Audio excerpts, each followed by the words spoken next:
Goeiedag. Ek het sopas teruggekom van verlof af en ek is vol energie vir die nuwe jaar wat voor lê. Daar's natuurlik 'n klomp goed wat alweer opgehoop het op my lesenaar, daar's klomp papiere en administratiewe sake wat ek moet afhandel, waarvan ek natuurlik nie baie hou nie. Maar ek sien kans daarvoor want ek het energie. As ek maar net dink hoe ek gevoel het hier teen November verlede jaar, besef ek voel nou stukke beter.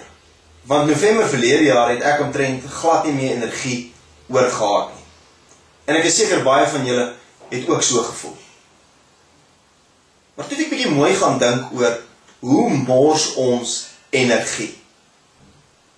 Dink maar net hoe vinnig raak ek en jy ongeduldig of geïrriteerd as ons in die verkeer vassit. Of hoe vinnig raak ons ongeduldig of geïrriteerd met iemand se maniere of manierismes. En dan natuurlik word ons baie maklik ontstel deur nuus wat ons lees of kyk. En dit irriteer ons baie keer. Of natuurlik is daar baie dinge waaroor ek en jy elke dag kla, maar wat ons niks aan doen of wil doen, of dalk kan doen. En dan bekommer ek en jy ons natuurlik ook oor baie dinge wat ons nie kan verander nie.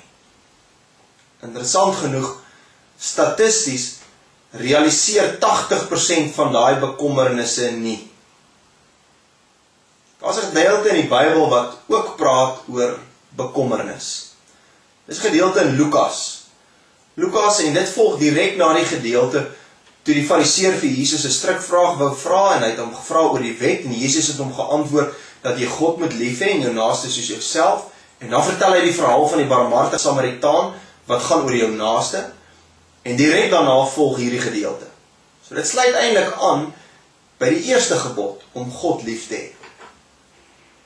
En terwyl hy by die ete sit Maria by Jesus se voete terwyl Martha aan die kombuis werk. En dan sê Martha vir Jesus, Here, pla dit U nie dat my suster my nie help nie. En dan sê Jesus vir haar, Martha, Martha, jy is besorgd en bekommerd oor baie dinge, maar net een ding is nodig. Daar is slegs een ding wat belangrik is, en dis die liefde vir God. Want deur jou geloof, deur jou liefde met God en vir God, ontvang 'n mens krag, energie, om deur hierdie lewe te kan gaan. Ontvang 'n mens energie, om jou omstandighede te kan dra. Al beteken dit baie keer teëspoed, of siekte, of dalk dood. Ek sê altyd, ek en jy kan ons slegs bekommer oor dit wat ons kan beheer. Dit wat ons nie kan beheer nie, los ons in God se hande. Want God is almagtig en hy laat nooit sy kinders alleen nie. Die vraag hierdie jaar is, hoe gaan jy jou energie gebruik? Gaan jy jou energie vermors op onnodige dinge?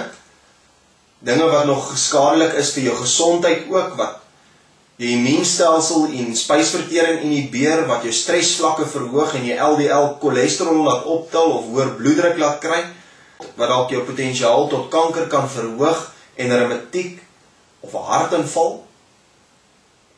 Of gaan jy energie gebruik vir die een ding wat nodig is?